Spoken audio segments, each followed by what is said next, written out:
Bismillahirrahmanirrahim. Elhamdülillahi Rabbil alemin. Vessalatu vesselamu ala Rasulina Muhammedin ve ala alihi ve ashabihi ecma'in. Bir musulman doğanımız soraptır. Piri yoğun, piri şeytandır diyarlar. Pire kol vermek gerekli diyarlar. Şu zatlar doğru mu deyiptir.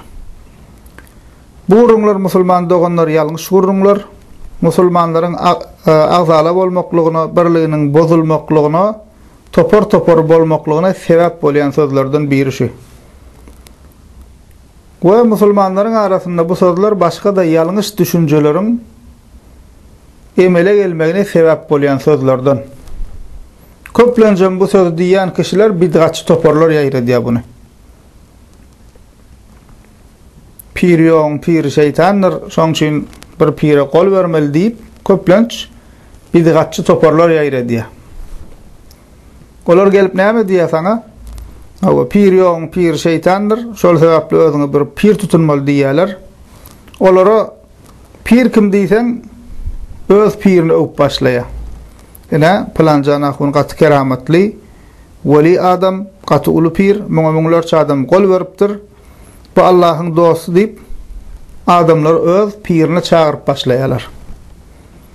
Goşa edip ýören musulman doganlar muňlarça jemaat ba. Her cemaata insanlar öz pirine çağırıyor. Bu soran musulman doganlar gysgaça jogaby şul. Bu gurrun ýalňyş gurrun.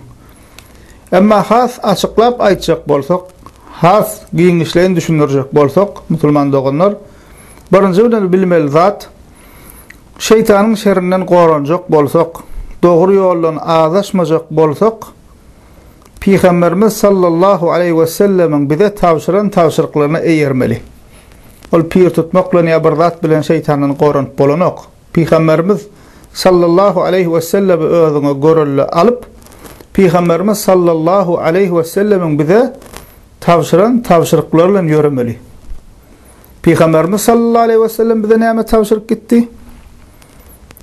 Diýdi hadisi şerifinde: "Teraktu fikum emreyn لن تضلوا بعدهما كتاب الله عز وجل وسنة نبيه صلى الله عليه وسلم." Men size ikzat koyup gidýäryn. Şolara eýerseňiz dogry ýoldan azaşmarsyňyz. Olar Allah Taala'nın kitabı Kur'an-ı Kerim we sünnetim diýdi.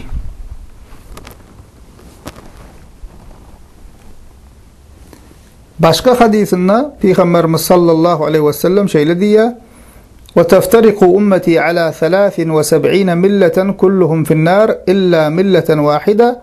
Qalu: "Ve men hiye ya Resulallah?" Qala: "Ma ana aleyhi ve ashabi." Peygamberimiz sallallahu aleyhi ve sellem aýtdy: "Ümmetim 73 san topora bölünür" diýe. 73 san topora bölünür diýe. Bu 73 topora bid'at toporlar diýilýär. Yani Peygamberimiz sallallahu aleyhi ve sellem bize özünden soň 73 tane bid'atçı toporlaryň peýda boljakdygyny we şular näme ummatyň içinde 73 tane bölege aýryljakdygyny habar berýär. Soň diýär, birinden başga ählisi otdadyr diýär. Otdadyr diýdi, kapyrdyr diýdi del musulman doganlar. Şol edýän bid'atlar zerarly. Cehenneme girecekler, oşan cezasını çekecekler diýdigi. Ýoksa olaryň hemmesi kapyrdyr diýdigi del. Awa birinden başga ählisi otdadyr diýe. Şonu sahabalar diýerler Peygamberimiz sallallahu aleyhi ve selleme ol biri haýsy diýe, ol halas boljak topor haýsy ya Rasulullah diýip soraýarlar. Şonu Peygamberimiz sallallahu aleyhi ve sellem sahabalara näme diýe? "Ma ana aleyhi ve ashabi." Menin ve sahabalarımın yolunu bolanlar diye.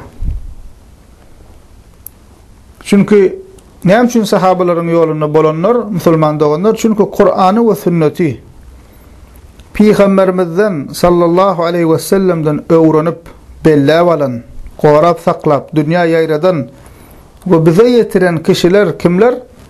Sahabalardır, selef-i salihindir. Yani ilkinci nesil musulmanlardır. Ondan sonra 4 mezhep imamlarımız şol sahabaların ilmini jemläp, toplap, kitaplaştırıp bize yetiren kişilerdir. Şonuň üçin İmam Ahmed bin Hanbel Ähli sünnetin ulu imamlarından Allah ona rahmet etsin. Ähli sünnetin akidesini beyan edip yazan Usul-u Sünne adlı kitabında şöyle diye: Usul-u sünneti indena et-temessuk bima kana aleyhi ashabu Resulillah sallallahu aleyhi ve sellem ve iktida'u bihim ve terkul bid'a ve kullu bid'atin fehiye zalala diye İmam Ahmed bin Hanbel Allah ona rahmet etsin bizde diye, yani ehli sünnette sünnetin akidan anancın esasları diye Peygamberimiz sallallahu aleyhi ve sellemin sahabalarının yoluna berk yapışmaktır. Sahabaları eğermektir. Bid'atları, dine sonradan koşulan zatları terk etmektir. Çünkü her bid'at doğru yolun ağlaşmaktır diye. Demek Müslüman doğanlar doğru yol gerek bolsa, şeytana ağlanmacak bolsak, ters akımlara ağlanmacak bolsak, Kur'an'a, sünnete ve sahabaların yoluna eğermeliler. 4 mezhep imamlarımızın ilmine eğermeliler. Sonra şeytandan ve şeytanın ters yollarından korunup bilersin. Ama yani özüne pür tutunanın bilen şu aydilen zatlara doğru eğermesen, neçe pire kol versenin peydası yok Müslüman doğanlar. Ölçü doğru yolla bolmaklığın, şeytana ağlanmazlığın ölçü Müslüman doğanlar pire kol vermekte değil. Doğru ve dürüst Müslüman bolmaklığın ölçüğü Kur'an'a, sünnete ve sahabaların yolunu eğermekte. Farzlarını, sünnetleri dolu bercay etmekte Müslüman doğanlar. İkinci bilen aytmazdadımız Müslüman doğanlar, eğer bir Müslüman kişi şu aydın görünüşümüzde Kur'an, sünnete, sahabaların yoluna 4 mezhep imamlarımızın izine eğerip, farzlarını, sünnetlerini bercay edip, vaaz nasihat dinlep, o haramdan kaçıp, halal yaşap, öz bunu güzarası bilen bolup yorun bolsa, ana Müslümanın vazifesi şol. Ona barıp pir şeytanlar, şol sebepli bir pire kol vermeli diýmekliň özü goya pir ve pire kol verenler gowy Müslümanlar, şeytandan goranan Müslümanlar, pire kol vermediklerim şeytandan goranmadyk Müslümanlar diýmek bolýar. O şeytan hemişe bar. Pire kol verseňem şeytan bar. Şeytan pire mazırıp bilýär. Näme kepilnamasy varmış, pire kol veren soň o pilin cenneti diýip ýa ýalňyşma diýip kepilnamy var. Pire mazırıp bilýär. Hatta men size has geň zat aýdyn musulmanlar pir donuny buranan şeytanlar var. Şeytan insan sıfatly şeytanam bolup bilýär. Köp bozuk adamlar var, pir sırap, halka allap, halkyň duýgularyny oýnap, şey diýip buranan adamlar var. Şonuň üçin ol barıp farzlaryny bercä edip, sünnetlerini bercä edip, halal ýaşap beren musulmana barıp arsaramallal. Pire kol ver, bolmasa sen pirin şeytan bolýar diýmek, bu ýalňyş bolýar musulman doganlar. Üçüncü, bilmelidadymyz musulman doganlar, bu söz, ýani pir şeytanlar diýmek, başga da islama ters düşünceleriň peýda bolmagyna sebäp bolýar. Bu sözleri köplenç bidgatçı cemaatler ýaýradýar diýdik. Soňam ýanyndan başga ýalňyş zatlar ýaýradýarlar. Ýani diňe pire kol verdin, şoňlan tamam bolanok. Belki pire kol vermeli diýip saňa öwredýärler. Onuň pire kol berdirýärler, soňam onuň ýanyndan başga da bir sürü ýalňyş zatlar öwredýärler. Bidgat zatlar öwredýärler. Mysal üçin käbirlerini hemen bellep aldım. Öz kitaplaryndan, öz wagzlaryndan, şekilli yazgılarından bellep koyuyorum ama kâvirlerini men size misal vereyim. Şol kişilerin diýen koýan gurrunlary. Kâvir kişiler musulman doganlar, şu kişilerden kâvirleri pirlerini öte öwüp gözüne beter ulaldyp öz pirlerini Peygamberimiz sallallahu aleyhi ve selleme deňeýärler. Misal şolardan bir goşgy ýazypdyr pir üçin näme diýe? Men seni Peygamber jana meňzetdim diye. Başka yerde musulman doganlar şol pir diýilen kişi, ýene şol bir kişi goşgy aýdyp berýärler. O da şol ýerde otur. Dinläp otur. Şonna aýdylýan goşuň içinde şeýle setirler geçýär. Bizim ilimizde diýen ol öz ýaşaýan ýeriniň adyny aýdýar bolýan, men onuň ýaşaýan ýeriniň adyny aýdyp durmaýyn. Maksat bärde bir ýeri ýamanlamak däl ýa bir kişini garalamak däl.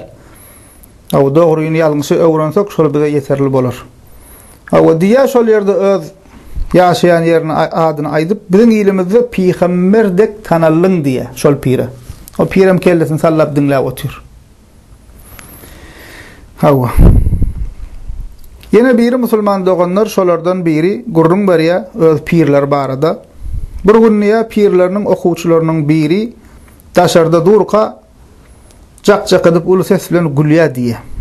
Onda şol ýerde duranlaryň biri geň görüp beýle gülen ýeriň ýok, näme üçin güllüň diýe. Gülmeginiň sebäbini biljek bolýar.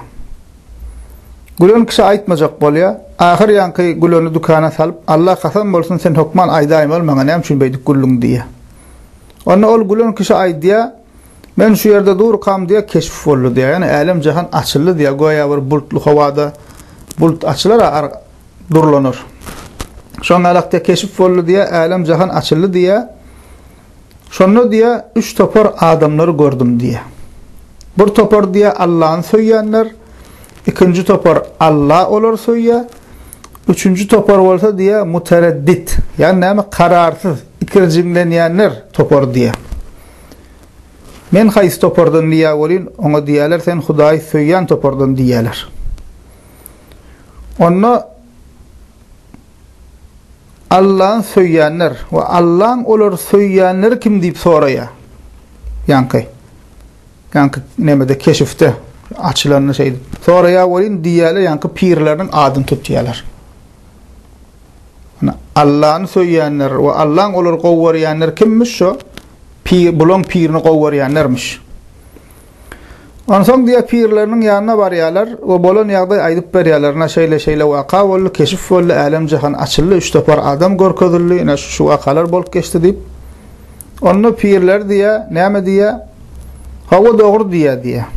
Şu zatlaryň dogrylygyna men kepil geçýän diýe, pirin özi. Ýani näme pir şoň aýdan zatlaryň dogrylygyna men guwa bolýan diýe. Yani insan musulmanlar şeýle özlerinden arqyn goýa bir cennetde özleriniň ýeri taýin ýalakka. Yani näme piranyň ýanlara Allah gowwarýar. Olaram Allah'ın gowwarýarmyş. Emma pir gowwarmaýanlar muteredditler, yani kararsızlar, ikirjimlenýänler, Allah olar gowwarmaýarmyş. Şuňa alaqda näme ýylyň öňüne çykyp bir üçmelende mesjitde bir ýerde gurrun berýärler, şu gurruny.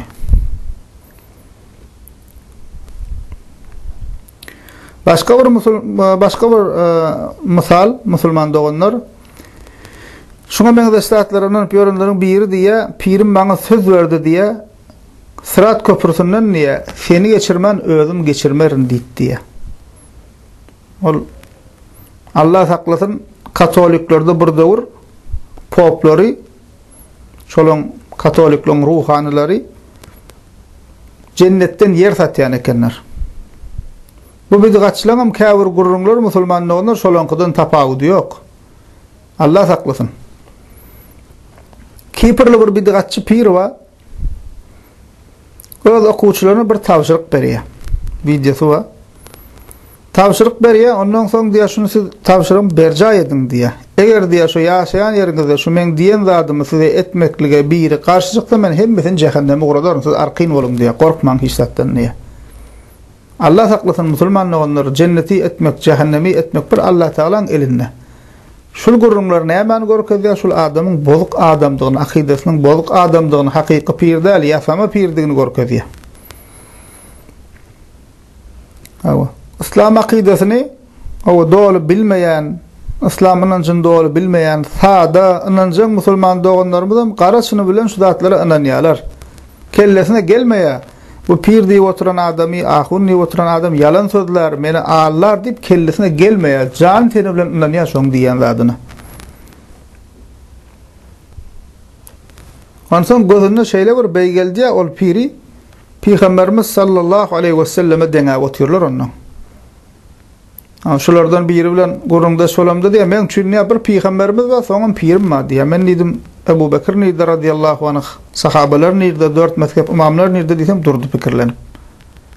Kellelerine şeyler rukuyalar bulan şu pir deyip bir kelle näme ben üçin bir peygamberim ma soňam pirim diye. Aw.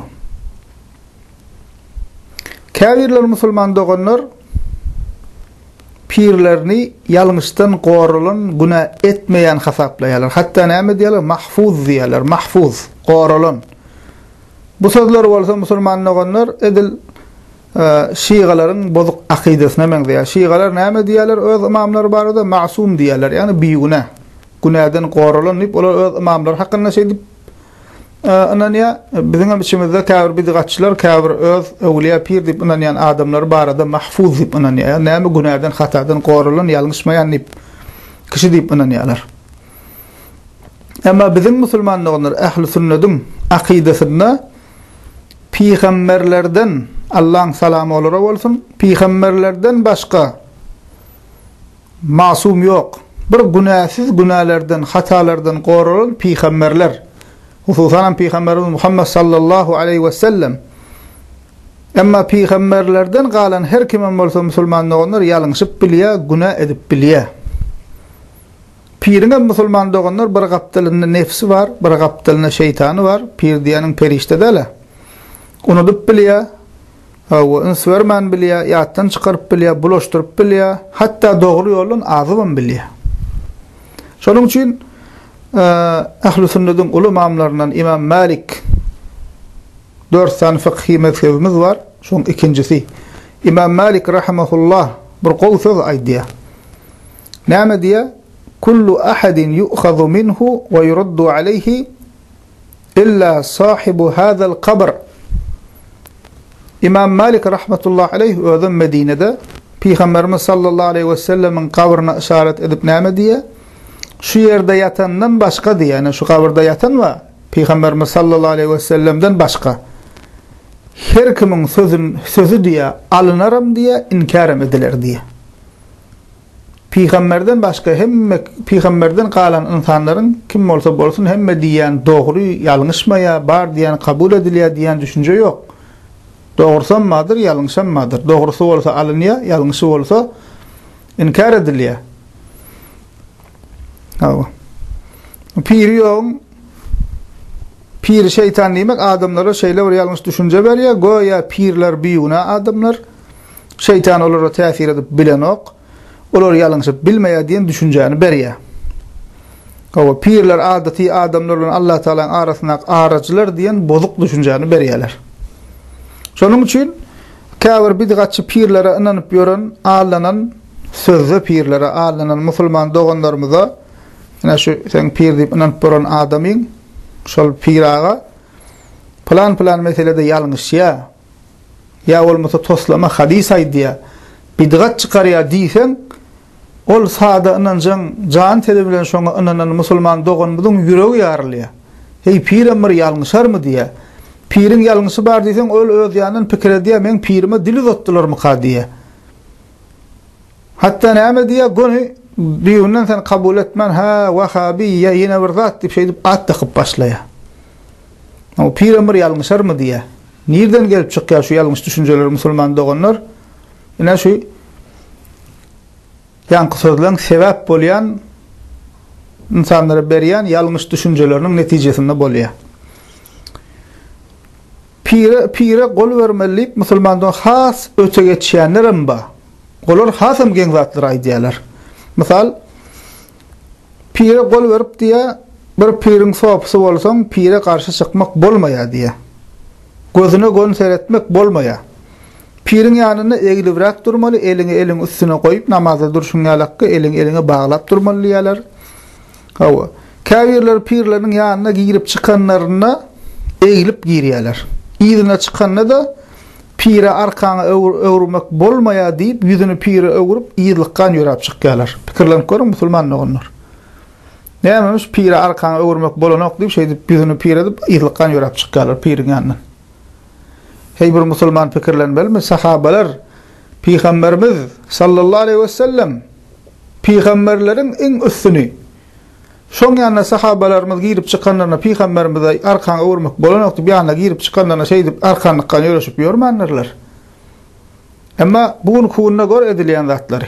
Näme pirçilik ady bilen ýa ýene bir zat ady bilen ne edýän işleri. Hawa. Käbirler musulmanlar el öpmekde öte geçýärler. Hawa el öpseň bolýa, ejen qakan elini öpersiň, maňlaýyny öpersiň.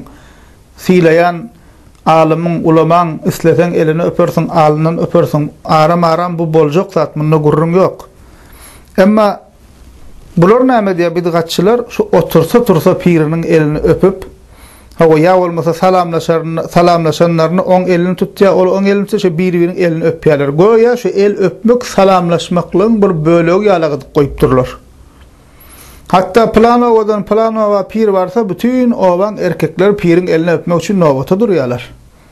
Näme musulman dogonlar ne bu da öte geçmek bolýar.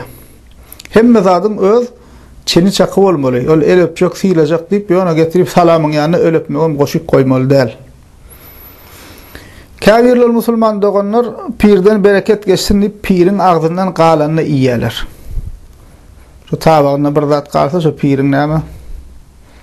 Agdynyň degen ýer, çemçesiniň degen ýer agdyndan galanyny bereket geçýär diýip şuňa iýerler. Ve bunam näme deňeýärler? Sahabalar Peýgamberimiz sallallahu aleyhi ve sellemiň ýani kalaka suwundan, miskinden, derinden alypdyrlar. Bu haklat, dogry zat, ol Peýgambere mahsus zat. Emma bular näme şol? Sahabalar Peýgamberimize şuňalak edipdir diýip öz pirlerine şey diýerler. Ol Peýgamber sallallahu aleyhi ve selleme mahsus zat. Teberrük edipdirler sahabalar Peýgamberimiziň deri bilen, Peýgamberimiziň saçy bilen, sakaly bilen. Bu Peýgamberimiz sallallahu aleyhi ve selleme mahsus zat. Emma bular getirip näme şol zady pirlere de şey diýip ýörler.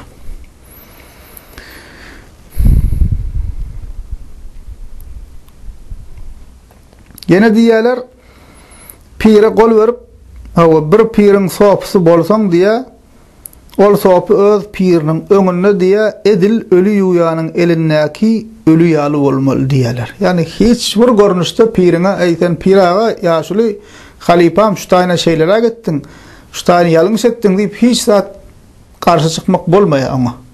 Artyk maksat diýmek bolmaýar. Şu näme diýse kelläň sallap senki dogry diýip oturmaly.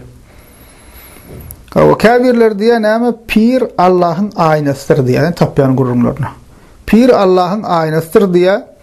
Pir kalbyňdakyny bilýär, kalby päkleýär diýär. Hawa pir biz bilen Allah arasyndaky arajymyz diýär, pir bolmasa Allah ýetip bolmaýar diýär. Bu gurrunlarym edilýän kişiýalaň ähli beyt bolmasa Allah gowşup bolmaýar, Allah ýetjek bolsaň ähli beytiň usulen çykmaly diýen batyl gurrunlaryna meňzeýär. Ünsverseňiz musulman doganlar şeytan adamlar şo bir zatlar bilen Allah'a diňe atlar ütgeýändir. Hawa hristiýanlar nädip allady şeytan? İsa aleyhisselamyň ady bilen allady. Iň soňunda İsa aleyhisselama Allah Taala'nın ogly we özü goýdular. Şiýgalaram şey diýip allady näme ähli beyt bilen azyrdy. Peýgamberiň nesli, seyyidler, şerifler diýip şolaryň usulen şeytan bular azyr goýdy. Biziň içimizdäki bidatçylaram şeytan nädip azyrýar? Allah ýetjek bolsaň öwliýa pir gerek, arajy gerek diýip şey diýip näme? Şu zatlar bilen Allah'a. Hatta käbirler näme diýär musulmanlar onlar? Pir ölenden soň diýär beterem täsir köpelýär diýär. Pir ölenden soň diýär edil gynyndan çykan gylç ýalak bolýar diýär. Diýirlere beterem peýdasy täsir köpelýär diýär. Ondan soň ondan gidip muňanan ýanlar mazarna ýykylyp ýatyr, mazarna akydip pul döküp ýatyrlar, sadaka gutsuny goýup otak sadakasdan akydip ýatyrlar. Şuňal batyl düşünjäni ýaýra diýerler. Käbirler musulmanlar onlar beýnäsam biziň Türkmenistanymyzda da köpeli ugrapdyr. Öz pirleriniň suratlaryny asýarlar öýde. Arabasyny asyk dur, ulagyny asyk dur ýanky öýüniň diýwaryny asyk dur. Açar asylýanyna kiçike bir zat edipdir, oňa pirini goýupdyr, telefonyň öňüne pirini goýupdyr esasy suratyna.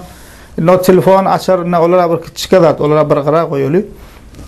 Köpüsü öýünde şu diýwarlaryna pirleriň suratyny asýarlar. Emma İslamda canlı zatyň suratyny diýwara asmak bolmaýar. Peýgamberimiz sallallahu aleyhi ve sellem hadisinde bu näme qadagan edýär.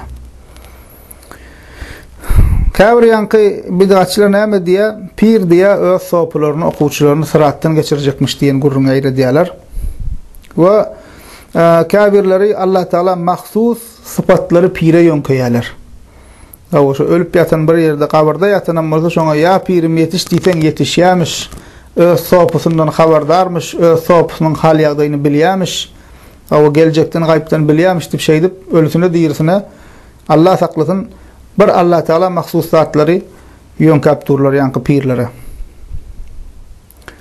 Garal musulman doganlar bu pirçilik adylyň ýaýradylýan gep burrunken men esasy gabat gelenlerimizi eşdenlerimizi bellep alym mysal bermek üçin bulan hemmesini sanajak bolsaň sana gutararýalykka däl. Awa.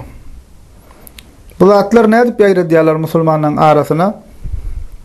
Ýanky diýişmýälykka sada ynanjak musulman doganlarymyz bar da şol ahun pir gurlasa ýa ada ahun bolsa sellel sakally bolsa şolaň hemmesi birdir öýdýär da ýok musulman dogan awa ýanky Lukmanyň gowsy erwedi we Mollymyň gowsy erwedi we polisiň gowsy erwedi we awa her zatda gowyň erwedi bolşýalykka ahun ulama pirem şoňalyk musulman doganyň gowsy we erwedi we Amma bizde näme şoň hemmesini käbir doganlarymyz birdir öýdýär.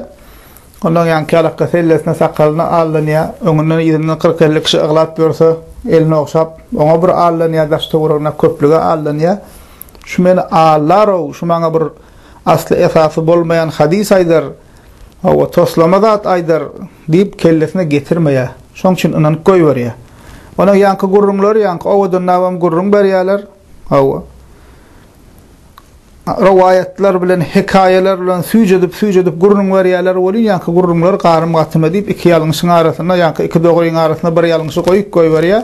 Özüm ki oňa ýalňyş diýip inanmaýar, dogry diýip inanýar. Jan seni bilen şoň dogrydygyna inanyp ýaýradýar, ol bid'atçyň özüm. Şeýdip musulmanyň arasyna bu gurrunlar ýaýrak gidip otyr.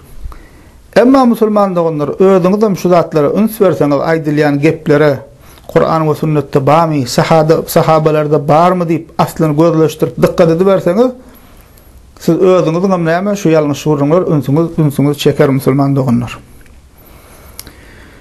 Garal musulman doganlar bu zatlaryň ählisynyň sebäbi alimler, öwliýalar, pirler barata öte geçmekden başlaýar. Asıl düýbi şol sebäp bolýar. Öte geçmekden başlaýar. Şonuň üçin musulmanlar dinimiz İslamda peýgamberler, alimler, öwliýalar, pirler barada öte geçmezlik tawşyrylypdyr. Serasat bolmaklyk tawşyrylypdyr. Tamam gurrun etdik. Aýry bir dersem geçdik. Adamzat taryhynda ilkinji şirkin butparalygyň emele gelmegine şeytan emele gelmegine näme sebäp edipdir şeytan? Kimiň üstülen Allah'tyr? Öwliýa pirleriň ady bilen, şolaň ady bilen insanlary şeytan şirke butparalyga düşürüpdir. İnsaniýet taryhynda ilkinji şirkin döremeğine şolar hakkında öte geçmek sebep bolupdur. Bu arada ýürüte giň işleýin ders geçdik. Dinlemedikler alıp dinläp biler. Şeytan näme insanlar öwliýa pirin ady bilen allapdyr. Bugun kunda da görüp oturýarsyňyz. Hristiýanlar näme diýir misaly? Şeytan olar näme ady bilen allady? Kimiň ady bilen allady? İsa aleyhisselamyň ady bilen allady. Häzir kunda da şeytan şol ullanýar. Pirin, öwliýalaryň, keramat, şoňa meňdeşdatlaryň üstülen adamlary ýalňyş tarapları näme çekýär şeytan. Şolaň üstülen häzirim näme duzaga düşürýär. Ýani näme öwliýa pirler hakynda öte geçmeklik şu ýalňyş zatlaryň emele gelmegine sebäp bolýar. Şonuň üçin Peýgamberimiz sallallahu aleyhi we sellem Sahih Buhari'da gelen hadisinde näme diýär? La tutruni kema atratin nasara ibn Meryem fe innema ana abduhu faqulu abdullah Abdullahi ve Rasuluhu. Peygamberimiz diye Hristiyanların Meryem oğlu İsa aleyhisselami övmekte öte geçişler yali, siz meni övmekte öte geçayman, men Allah'ın kuludurun, Allah'ın bennetidirin, bana Allah'ın kulu ve Rasulü Peygamber deyin diye. Yani Peygamberimiz sallallahu aleyhi ve sellem Allah Teala'nın vasıflarını yönkömeli değil, ve Peygamberimiz sallallahu aleyhi ve sellem de yok vasıfları Peygamber'de bar demeli değil. Edil şonuň ýaly musulman doganlar ähli beyt, ýani peýgamberimiziň neslinden bolan kişilere, ondan soň öwliýalara, pirlere, alimlara, övmek alimler övmekde öte geçip olarda ýok wasyplar olara ýönkemel däl.